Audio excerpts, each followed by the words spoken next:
இந்த அரசியல்வாதிகளுக்கு எல்லாமே அரசியல் ஒரு தொழில், அரசியல் ஒரு சேவை கிடையாது. இது வந்து மக்கள் தெரிஞ்சுக்கணும். போய் இவங்க பின்னால் பைத்தியக்காரங்களாட்ட ஓடுறது வைக்கிறது, இந்த செங்கோட்டையன் மாதிரி ஒரு நம்பிக்கை துரோகி வேறு யாருமே இருக்க மாட்டாங்க.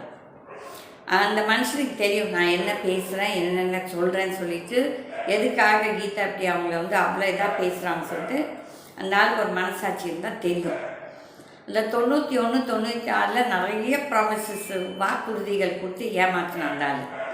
எஸ்பெஷலி எங்கள் அண்ணன் வந்து ரொம்ப நம்பினார். ஐயோ செங்கோட்டையன் மாதிரி நல்லவருக்கு. நான் அப்போவே சொன்னேன், இவன் வந்து ஒன்றா நம்பர் ஃப்ராடு, இவன் வந்துட்டு உன்னை யூஸ் பண்ணிவிட்டு ஒரு வேலையும் செய்ய மாட்டான்னு சொல்லிட்டு அப்போ யாரும் என்னை நம்பலை.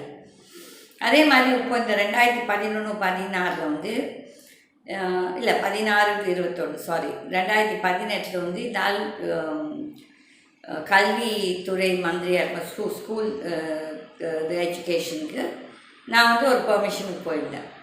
என்கிட்ட என்ன இருந்தாலும் சொன்னாங்கன்னா, சாரி ஃபார் மை ஒத்தையாக பேசுகிறது, பிகாஸ் இந்த மாதிரி ஆட்களுக்கு நான் மரியாதை கொடுக்க மாட்டேன்னு நான் எப்போவும் சொல்லியிருக்கேன். என்னென்றால் இவங்கெல்லாம் எப்படி சுயநலவாதிகள், இவங்க வந்துட்டு மக்கள் பற்றி இவங்க யாருமே கவலைப்பட மாட்டாங்க. இவங்களுக்கெல்லாம் கொலை, இந்த கரப்ஷன் இதெல்லாம் செய்து தான் அவங்களுக்கு வாழ்க்கையே. ஸோ அவங்களாம் அவங்களுக்கு நல்லது எல்லாம் அதோட மீனிங்கே தெரியாது. ஃபர்ஸ்ட் திங் இஸ், என்னோடய கதையை விட்டுடலாம். என்னென்னா, நீங்களே நினைக்கலாம், என்னடா இந்தம்மா காரியம் செய்யலைன்னு சொல்லிட்டு அதுக்காக இந்தம்மா பேசுகிறாங்க, அதை பற்றி எனக்கு கவலையே கிடையாது. அது செஞ்சாலும் செய்யாட்டி அதனால் எனக்கு சோறும் ஒர்க் போடல.